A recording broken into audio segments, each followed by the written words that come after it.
The morning sun glinted off the VY Brant colors splashed across our driveway, a kaleidoscope of pinks, blues, and yellows left over from our Holi celebration. It was our first time hosting the festival since moving to Pinewood Estates, and the neighborhood had come alive with laughter, music, and clouds of colored powder. Kids ran around squealing, their clothes stained with every shade of the rainbow, while neighbors nibbled on homemade sweets and swayed to the beat of traditional drums. But as I sipped my coffee, basking in the afterglow of the day before, I saw her Lisa Bennett, the HOA president, charging across the street like a woman on a mission. Her phone was out, held like a sword, and her face was twisted with fury.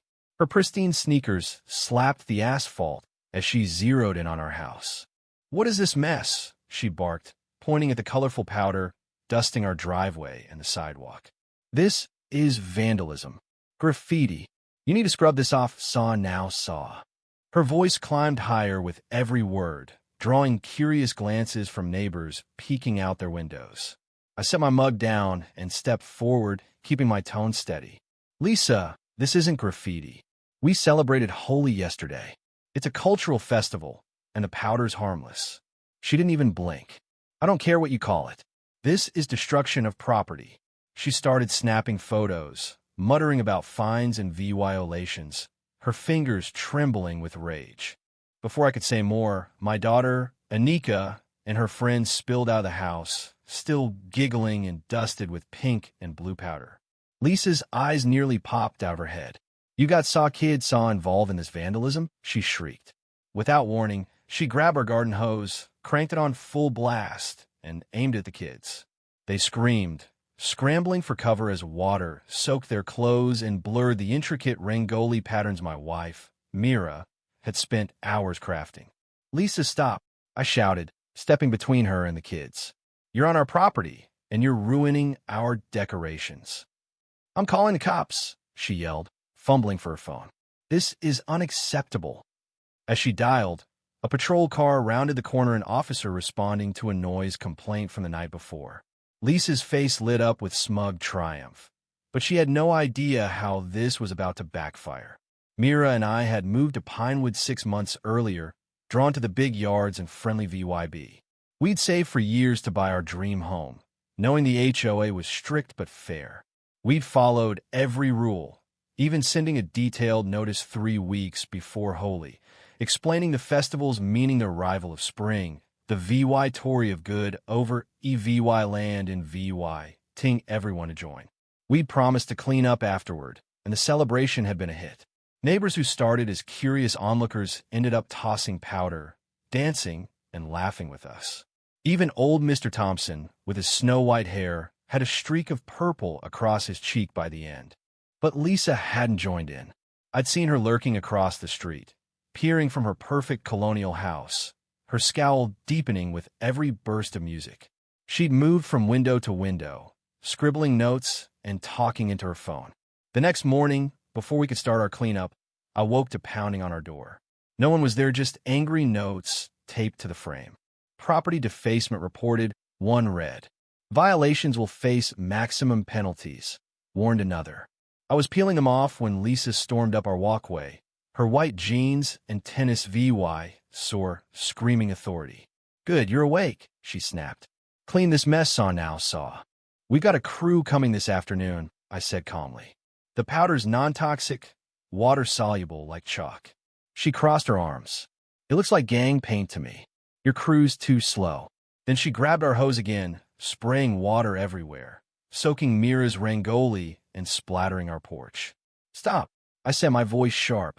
"You're damaging our holiday decorations." She smirked. "I'm HOA president.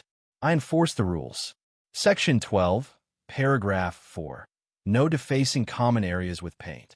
I took a deep breath. This isn't paint. If you'd read our notice, she cut me off. "Don't tell me what to read. I've run this HOA for 7 years. I know every rule."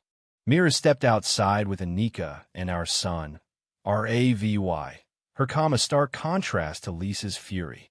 "Good morning," Mira said. "Can we explain Holi to you?" Lisa's lips curled into a mocking sneer. "I don't need your explanations," she said. mimicking Mira's accent. Stop bringing your foreign nonsense to our community. This is America. My jaw tightened, but I kept my cool. That's disrespectful. We're American citizens, celebrating our heritage, which we have every right to do. Lisa turned the hose toward our front door, where Anika and RAVY stood. Keep your weird chemicals away from our kids. Who knows what diseases this stuff carries? That's when our neighbor, Sarah, stepped in, holding her phone high. I'm recording, Lisa. The Patels sent notices about Holi, and it's within HOA guidelines. You're trespassing and harassing them. Lisa's face flushed crimson. They're vandalizing our neighborhood with foreign chemicals, she screamed, then dialed 911, ranting about suspicious substances and an emergency. Neighbors started gathering, phones out, recording Lisa's meltdown. Mr. Thompson spoke up. This isn't her first tantrum. She went after the Wilsons' Halloween decorations, called them satanic for a skeleton on their porch. 2 police cruisers pulled a phone from the earlier complaint, another for Lisa's call. She rushed the officers, pointing at the colorful sidewalk. Thank goodness you're here. These people are destroying our community with graffiti. Arrest them. The officers glanced at the powder, then at the crowd of neighbors filming. Ma'am, what's the emergency? One asked. Sarah stepped forward. Officers, watch this. She played her VY Deo, Lisa trespassing, spraying our kids, mocking Mira's accent. Another neighbor, Mrs. Carter, chimed in. She's been harassing the Patels since they moved in, complaining about their mailbox height, their trash cans. The officers' faces hardened. You called 911 over colored powder? One asked Lisa. Powder you were notified about? She doubled down. It's a chemical attack on our standards. Look at my shoes. She pointed to her sneakers, speckled with pink. Did you enter their property and use their hose without permission? The officer pressed. I'm HOA president. I have authority, she snapped. The officer shook his head. HOA rules don't override property rights or let you harass people.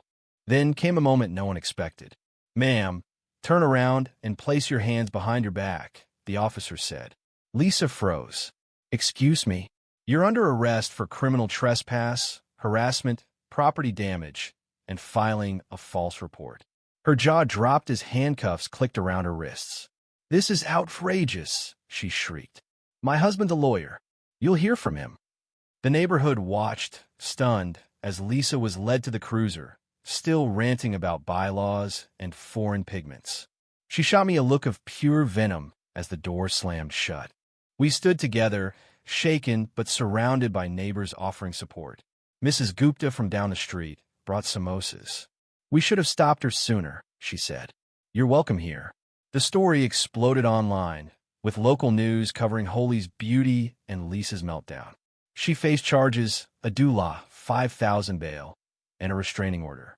The HOA held an emergency meeting, stripping her of her presidency and banning her from the board for life, plus a doula $2,500 fine. At the meeting, Lisa's face turned as red as our brightest powders, her mouth flapping soundlessly as the reality hit. No more power, a criminal record, and hefty legal fees. What would you do if someone tried to shut down your cultural celebration? Was Lisa's reaction just a misunderstanding, or was it outright prejudice?